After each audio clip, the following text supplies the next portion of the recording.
খোদার কসম, এই মার্কেটের মালিক বসা, মোবাইল মনে হয় এখনো হাতেই আছে, নেটেরও সংযোগ আছে, না থাকলে মনে হয় এখানে ওয়াইফাইও আছে। একটু এখান ভিতরে সার্চ করে দেখো বিল গেটসের একটা প্যান্টের দাম কত। দেখেন তো, দেখেন না, দেখেন না, দেখেন না, আছে, নেটে আছে, বিল গেটসের একটা প্যান্টের দাম কত, সবচেয়ে দামি প্যান্ট কত লেখা আছে। আমি না চাইলে বলতেছি না,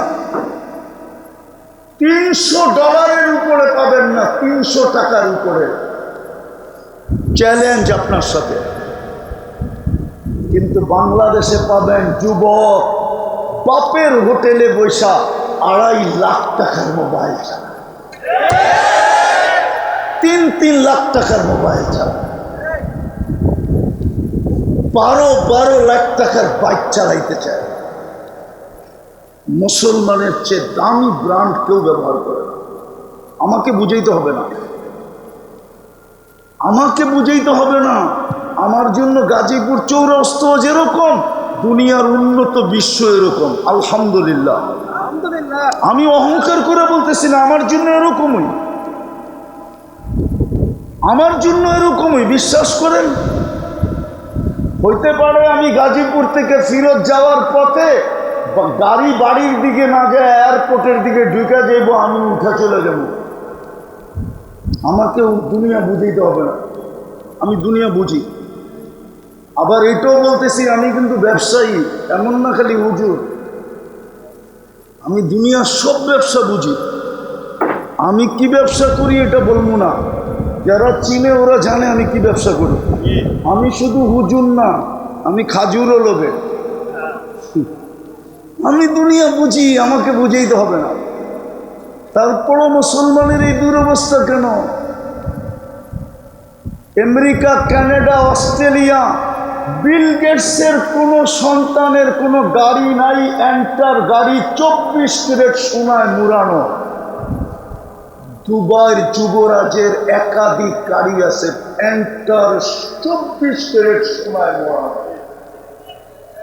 ব্রুনাইয়ের প্রেসিডেন্টের গাড়ির এন্টার পাশ সোনা। সমস্ত উম্মতের জন্য রাজসাক্ষী উম্মতে মুহাম্মাদি, শুহাদা আলান নাস। বুখারীতে আছে, আল্লাহ নূহ আলাইহিস সালামকে জিজ্ঞাসা করবেন, নূহ পৌঁছাইছিলা? তো উনি বলবে 950 বছর। জাতিকে জিজ্ঞাসা করবে, নূহ পৌঁছাইছে, তোমরা সাড়া দাও নাই কেন? জাতি জাগাতটা জায়গায় পোল্ট্রি নিবে। পোল্ট্রি বোঝেন? আবার পোল্ট্রি মুরগি বুঝেন না, কিন্তু পোল্ট্রি বোঝেন তো? বিলকুল উল্টায় যাবে, বলবেন নূহ নামের কাউকে চিনি না। আল্লাহ জিজ্ঞেস করবে, নূহ সাক্ষী কই? আপনার পাশেই তো দাঁড়ানো আছে। ওই কে? উম্মতে মুহাম্মাদি। আল্লাহ জিজ্ঞেস করবে, নূহ আলাইহিস সালাম কি বলে, তোমরা সাক্ষী দিবে? বলবে, দিবে না কেন? সূরা নূহ তো আমাদের কোরআনে ছিল। তখন সবাই সূরা নূহ পড়া শোনায় দিবে যে আল্লাহ, নূহ আলাইহিস সালামের জাতি মিথ্যাবাদী, নূহ আলাইহিস সালাম সত্যবাদী। আল্লাহ সিদ্ধান্ত দিবে নূহ আলাইহিস সালামের পক্ষে। আমরা রাজ সাক্ষী, আমাদেরকে দামি বানানোর জন্য আসছেন মুহাম্মদুর রাসূলুল্লাহ। হায় হায়, আসছিলেন তো বটে, আসছিলেন বটে,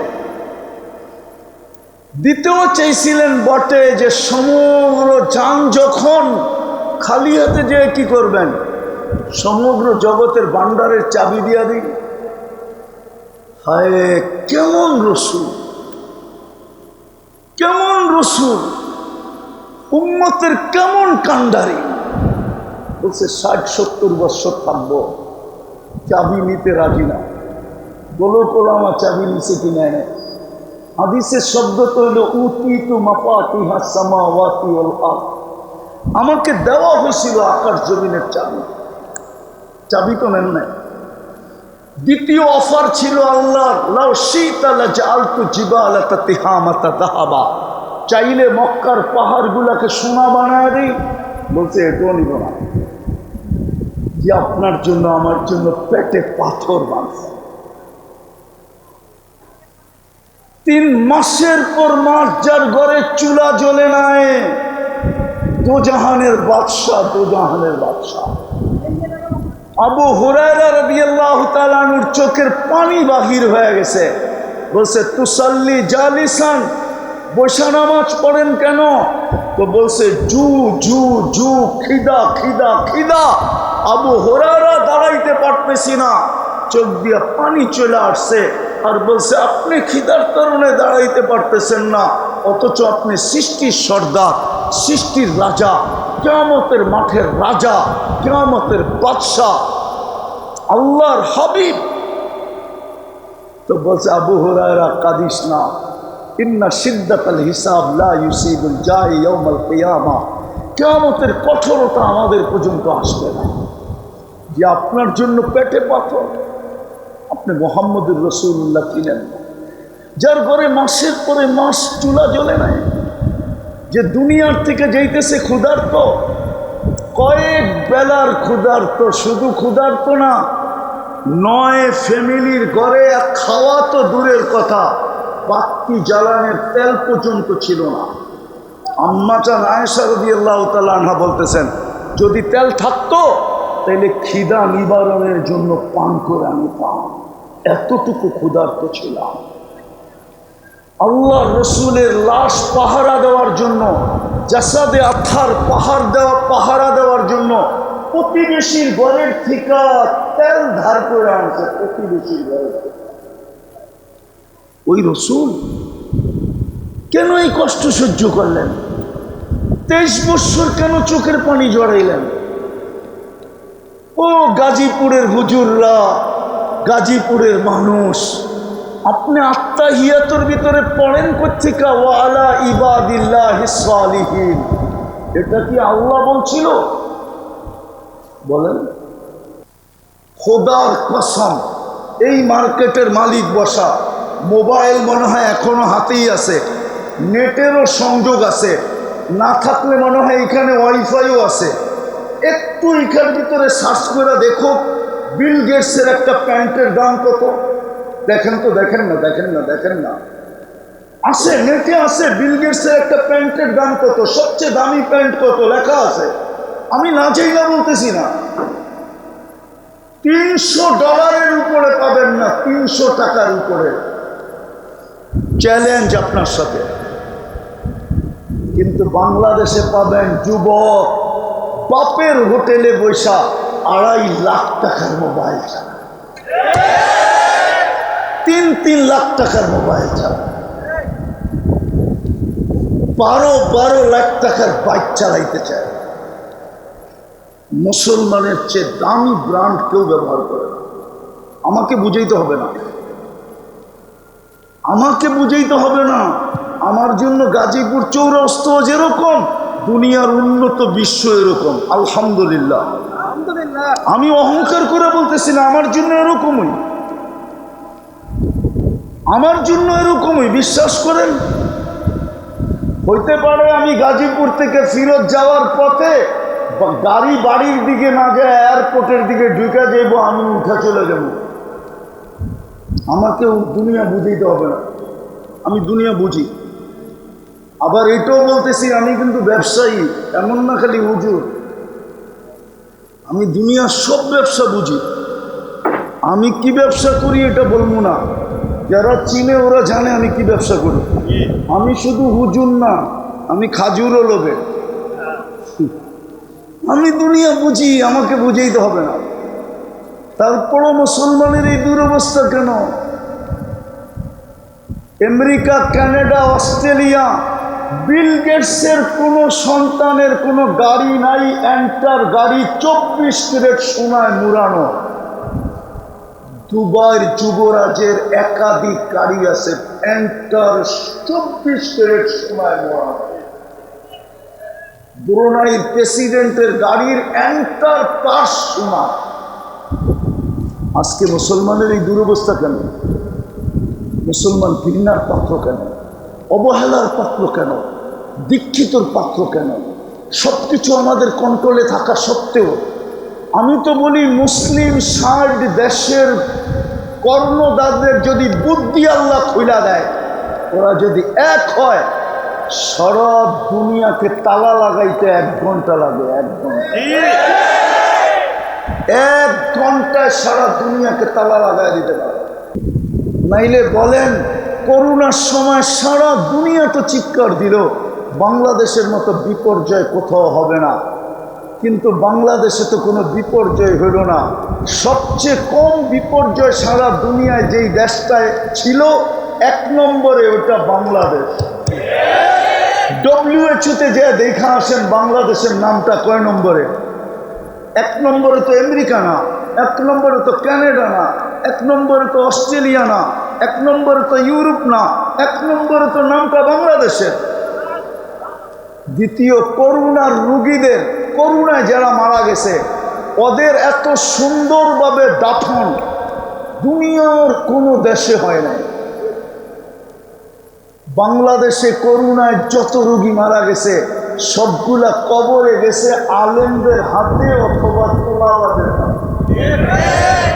সমস্ত আলেম আর তোলাবাদের ছিল। ওই কবরে যে জিজ্ঞেস করে দেখেন, তোমাকে যারা কবর দিছে ওদের হাতের ছোঁয়ায় তোমার কিছু মিলছে না মিলে নাই, যে জিজ্ঞেস করেন। আমার কাছে এখন বলার সময় নেই, সময় থাকলে আমি বলতাম। এই জন্যই আমি বলছি, কবরে যে জিজ্ঞাসা করেন, তোমাদের যে আলেম ওলামা কবরে নামাইলো, দাফন কাফন করলো, তোমরা এটার কোনো সুবিধা পাইলে কি পাইলে না, কবরে যে জিজ্ঞাসা করেন। তো বাংলাদেশ বেঁচে আছে 3 কারণে: মসজিদ, মাদ্রাসা, হক্কানি আলেম ওলামা। আপনার কাছে আমার ঘরের সিসি ক্যামেরার মনিটরিং নাই, আলেমদের ঘরের সিসি ক্যামেরার মনিটরিং আপনার কাছে নাই। আপনি আমাকে সারা দিন দেখছেন, আপনি রাত্র 3টার সময় দেখেন না আমি কি করি। 3টার সময় আলেমরা কি করে এটা আপনি দেখেন নাই। 40,000-এর উপরে হেফজোখানা, রাত্র সকাল সুবে সাদেক হওয়ার 1 ঘন্টা আগে ওঠে, লাল সবুজের পরিধিটাকে প্রথম আধ্যাত্মিক সুরক্ষার চাদর দিয়া ঢাকে, তারপরে আল্লাহর কালাম করতে বসে। আমি একটা প্রমাণ দিব, প্রমাণ। বাংলাদেশের জন্মলগ্ন থেকে এই পর্যন্ত যতবার হাই পাওয়ারের ভূমিকম্প আসছে, 5 থেকে নিয়ে 7 পর্যন্ত যত ভূমিকম্প আসছে সবগুলা শেষ রাত্রে আসছে, একটা দিনে না, সন্ধ্যায় না, সবগুলা শেষ রাত্রে। আপনি চেক করেন যে আজকে বাড়িতে কেন? ওই যে 40,000 হেফজোখানার ছেলেরা আধ্যাত্মিক সুরক্ষার চাদর দিয়ে লাল সবুজের পরিধি ঢাইকা দেওয়ার পরে আল্লাহ বলছে, যা দেওয়ালে বল মারলে যেরকম ডাইনে আর বামে স্লিপ কাটে, অথবা যে মারে পিছনের দিকে রিপিট হয়, বাংলাদেশে ভূমিকম্প আসে কিন্তু কোনো বিপর্যয় হয় না। হইলে ডাইনে হয়, নাইলে বামে হয়, না হইলে পিছনে ফিরত যায়। আজ পর্যন্ত আমাদের দেশে কোনো বিপর্যয় হয় নাই। 7.8 ভূমিকম্প পর্যন্ত বাংলাদেশে আসছে। হ্যাঁ, আরেকটু আগে নিয়ে যাবো, আরেকটু আগে নিয়ে যাবো। 8 পয়েন্ট ভূমিকম্প বাংলাদেশে আসছে, মাত্র 3 জন মারা গেছে, তাও নিজে ইচ্ছা করে লাভ দিয়া মরছে বয়ের ঠেলা। উঠান নেট দেখেন আমারটা মিলে। অথচ গত ডিসেম্বরের আগের ডিসেম্বরে তুর্কিতে সেম ক্যাটাগরির ভূমিকম্প আসছিল 7.8, 1.5 লক্ষ লোক মারা গেছে, একটা শহর মাটির সাথে মিশা গেছে। বাংলাদেশে বিপর্যয় হয় না। এটা আমি শেষ জায়গায় চলে আসছি, পায়ে হাত দিয়া বলি, মুহাম্মদুর রাসূলুল্লাহ আসছিলেন আমাদেরকে দামি বানানোর জন্য। এটাই হুকুম ছিল, আমার বন্ধুর রঙে রঙিন হও। হেদায়েত তোর তালাশ করতে হবে না, হেদায়েত তোকে তালাশ করতে হবে না, হেদায়েত তোকে তালাশ করে গলায় মালা পরায়। ইন তুতিউহু তাহতাদু। কোরআন এটাই বোঝায়, হেদায়েত তোমার চাইতে হবে না, বন্ধুর রঙে রঙিন হও। যিনি আজকে কবরেও আমাদের জন্য চোখের পানি জড়ায়। আবুল সামারকান্দি রহমতুল্লাহ আলাইহি লেখছেন, আমি লিখি নাই, কবর থেকেও নাকি উঠবে কানতে কানতে আর বলবে, জিবরিল আইনা উম্মতি, আমার উম্মত কোথায়? ময়দান তো খালি, ডাইনে দেখি তো উম্মত দেখি না, বামে দেখি তো উম্মত দেখি না, সামনে দেখি তো উম্মত দেখি না, পিছে দেখি তো উম্মত দেখি না। দেখবে তো দেখবে কোত্থেকা? সর্বপ্রথম তো কবরের মাটির থিকা, জমিন থেকে ওনাকেই উঠানো হবে, ওনার আগে কাউকে উঠাবে না। আল্লাহ জিবরিলকে হুকুম দিবে, নফখায়ে সানিয়ার পরে আর জিবরিলকে হুকুম দিবে, যাও আমার বন্ধুকে মাকামে মাহমুদে নিয়ে আসো।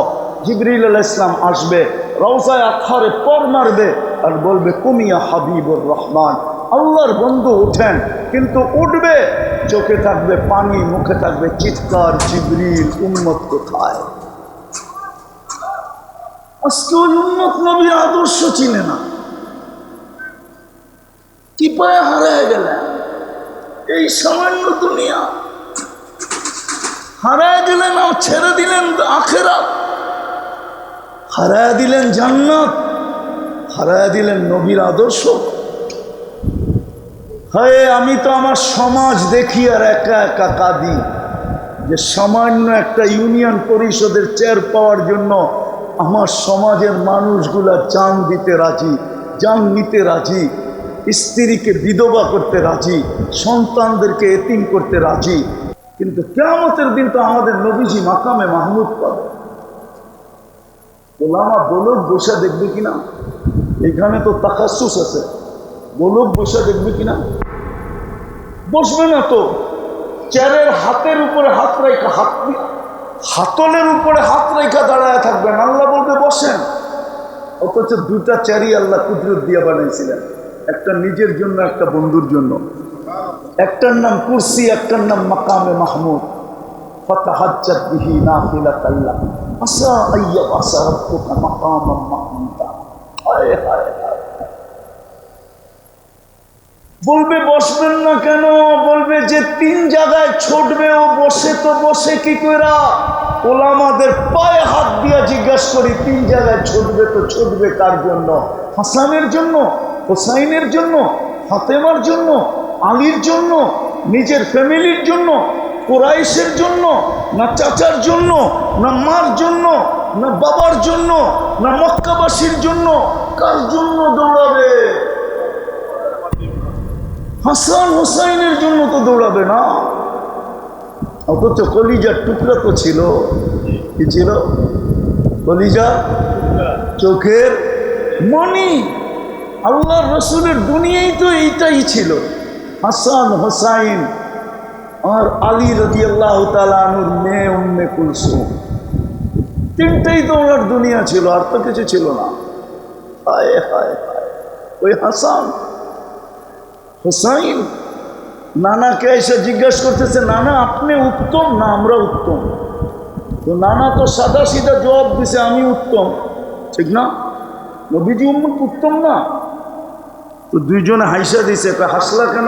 জবাব হয় নাই। তাইলে আমাকে আব্বা জানবে, আম্মা জানবে চিনেন? বলো।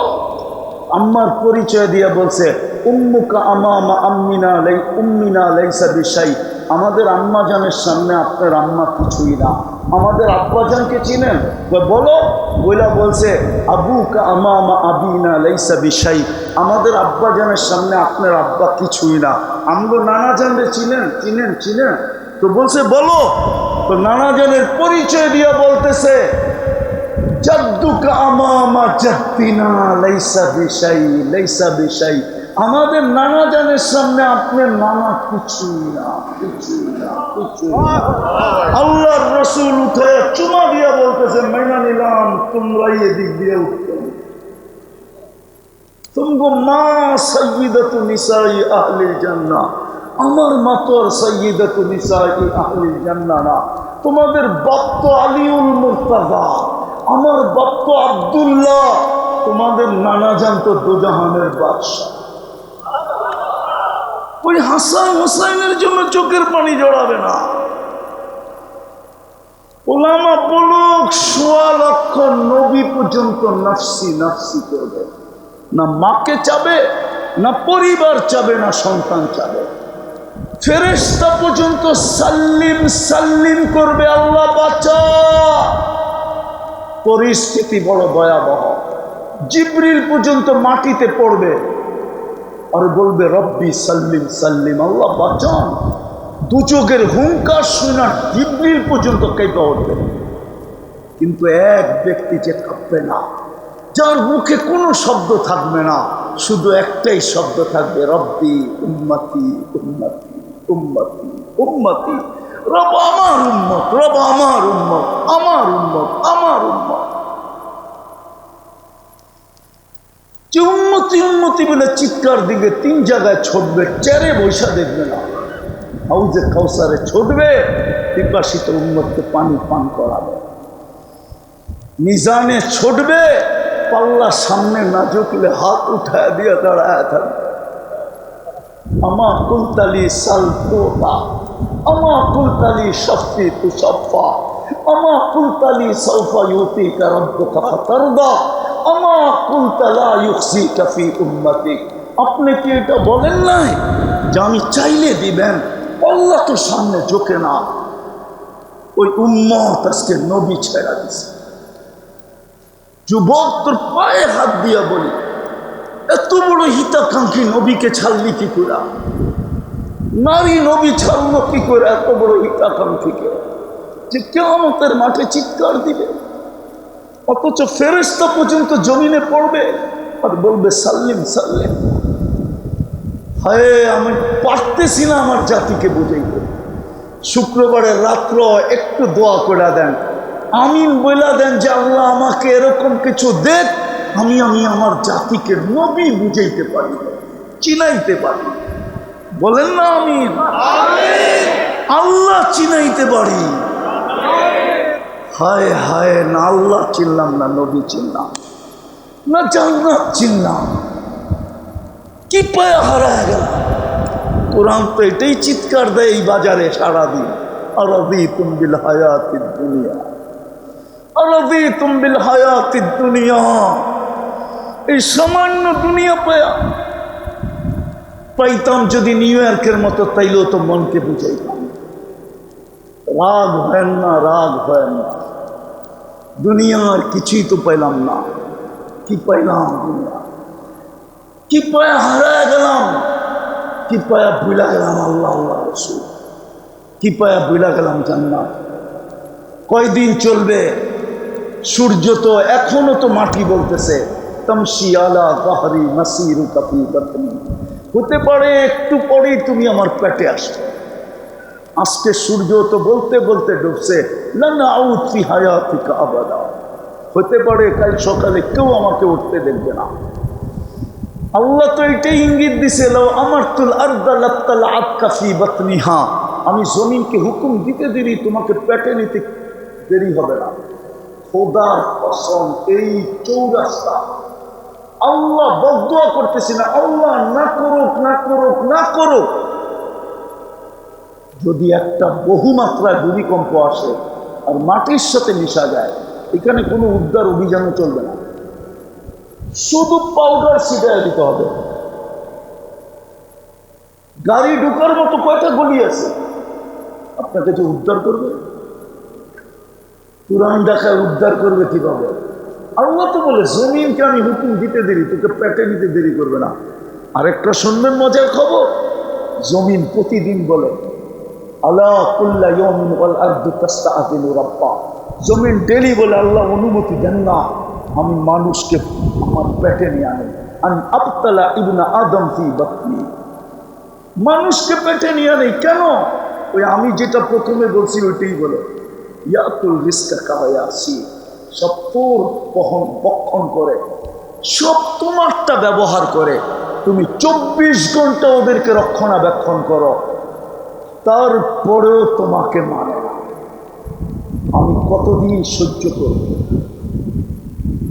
জমিন প্রতিদিন বলে, জমিন শুধু জমিন বলে না, ওই বাহরু ইয়াস্তাআযিনু রাব্বা। সমুদ্র প্রতিদিন বলে আল্লাহ অনুমতি দেন না। সমুদ্র বাদ দিলাম, ওয়াল মালাইকাতু তাস্তাআযিনু রাব্বাহ, ফেরেশতা প্রতিদিন বলে আল্লাহ অনুমতি দেন না, সাইজ করে দিন। আমি দেখা আসছি, আপনারা দেখা আসেন, জর্ডানে এখনো ডেড সি রাখা আছে, আমি 2 চোখে দেখা আসছি, এখনো রাখা আছে। জিবরিল আলাইহিস সালাম উল্টা মেরা দিয়া ডেড সি বানায়া দিছে। হুকুম দিতে দেরি, মাটির সাথে মিশিয়ে দিতে দেরি হবে না। আসেন তওবা করি, আর হারায় যান না। কম সময়ে কম পরিশ্রমে মুহাম্মদুর রাসূলুল্লাহ এই জন্য আমি তো কাঁদি শুধু। এই উম্মত তো ইচ্ছা করলে এক রাত্রে নিজেকে দামি বানাইতে পারে, এক রাত্রে 83 বৎসরের ইবাদত করতে পারে। এক রাত্রে লাইলাতুল কদর 83 বৎসরের ইবাদত এক রাত্রে। 80 বৎসরের বুড়াকে যদি বলে যে একটা রাত্র শুধু মিলায়া দে, একটা রাত্র, তারপরও তুই আমার কাছে 3 বৎসরের পাওনা হবি, আমি বাদ দিলাম 83 বৎসরে 83টা লাইলাতুল কদর আছে, বাদ দিলাম, একটা লাইলাতুল কদর মিলায়া দে আমাকে। যে একটা লাইলাতুল কদর তুই ধরছিলি ওটা মিলায়া দে, তারপর 80 থেকে 80 বাদ দিয়া দিমু, 3 বৎসরের পাওনা তুই আমার কাছে হবি, আমি 3 বৎসরের পাওনা তোকে এতটুকু দিব। হয় হয় কম দিল, এই দুনিয়ার 10 গুণ বড় দিব। এই জন্যই তো মুহাম্মদুর রাসূলুল্লাহ ছিলেন।